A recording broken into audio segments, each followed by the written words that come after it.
আসসালামু আলাইকুম। একবার সৎ এবং অসতের মধ্যে ঝগড়া হচ্ছিল। সৎ সঠিক সময়ের অপেক্ষা করছিল এবং চুপ করেছিল, আর অপরদিকে অসৎ নিজেকে সৎ এবং নিজের কথা সত্য হিসেবে প্রমাণ করার জন্য উঠে পড়ে লেগেছিল। সে বিভিন্ন জায়গায় নিজেকে জাহির করে বেড়াতো এবং প্রমাণ করতে চাইতো সে যে কথাগুলো বলেছে সেগুলো সত্যি কথা।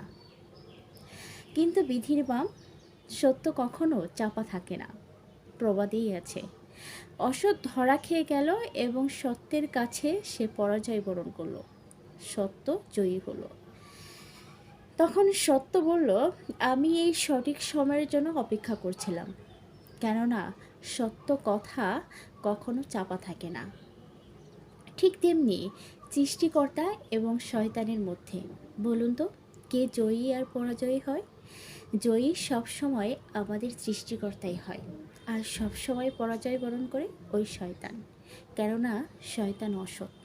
এই কারণে সৎ এবং অসতের পার্থক্য যতই গুলিয়ে ফেলবেন, যতই নিজেকে সৎ হিসেবে প্রমাণ করতে চাইবেন, অসৎ হয়েও এটা কিন্তু মোটেও পারবেন না। সত্য কথা বা সৎ থাকা, এগুলো ঢাকঢোল পিটিয়ে কখনো প্রচার করতে হয় না। অসৎ যেমন নিজেকে ঢাকঢোল পিটিয়ে সৎ হিসেবে প্রমাণ করতে চায়, কিন্তু পরিশেষে সে কিন্তু পরাজয় বরণ করে।